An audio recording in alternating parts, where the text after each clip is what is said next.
So the culture I'm actually going to be talking about today is filmmaking, and more importantly, or more straightforwardly, towards this initiation, the storyboard, the planning before the filmmaking.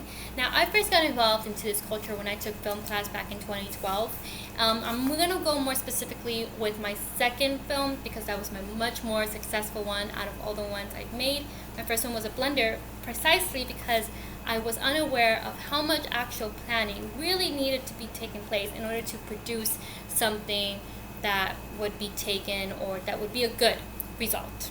And in this case, my second story was a short story on a short horror film based on a typical serial killer victim scenario.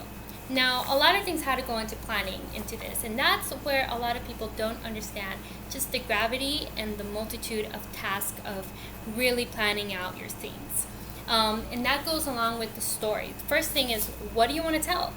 And how are you going to tell it?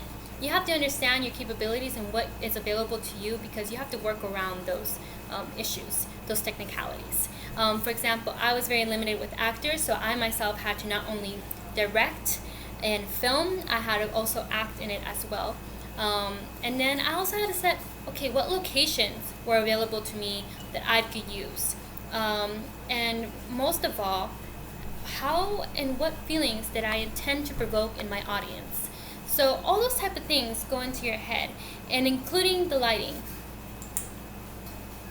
Lighting can be very important in film because it can set the tone in what you're seeing.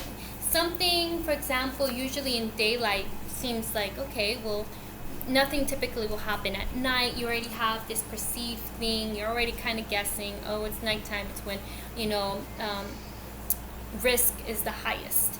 And then there's also just the use of contradiction of imagery from something absolutely horrible happening in daylight, somewhere where things shouldn't be happening. So you also have to think how an audience would think, what dialogue to use, and all those type of things. It's all these tiny little puzzle pieces that you have to plan. And for example, for me, I was limited in actors, I was limited in locations. I wanted very little dialogue because I knew the only other person I can get on board was my younger brother, and he wasn't up for talking at all. So I had a mute actor, myself as a second, and 2 locations, which was just the one street that will take me to go from school to home. I used that street. And I knew it was a dark street, and my home, my own personal home. So here's how basically the story went. Serial killer, I established the basis at my own home, knowing that this is out there. But me being as young and naive, portrayed just by simply my age and my way to dress, clothing, I'm coming home thinking that everything's fine. I'm being followed. And I have to make it seem like, how does this person is not aware that they're being followed? You have to give credibility. You have to relate to reality and what other people will see.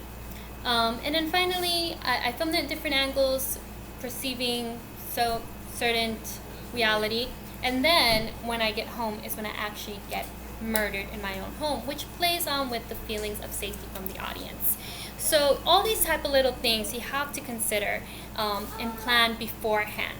It's very important. Many people don't understand this very tiny part, or very important but overlooked part of the film culture. And I hope that kind of cleared some of that out for you guys today. I want to thank you for watching.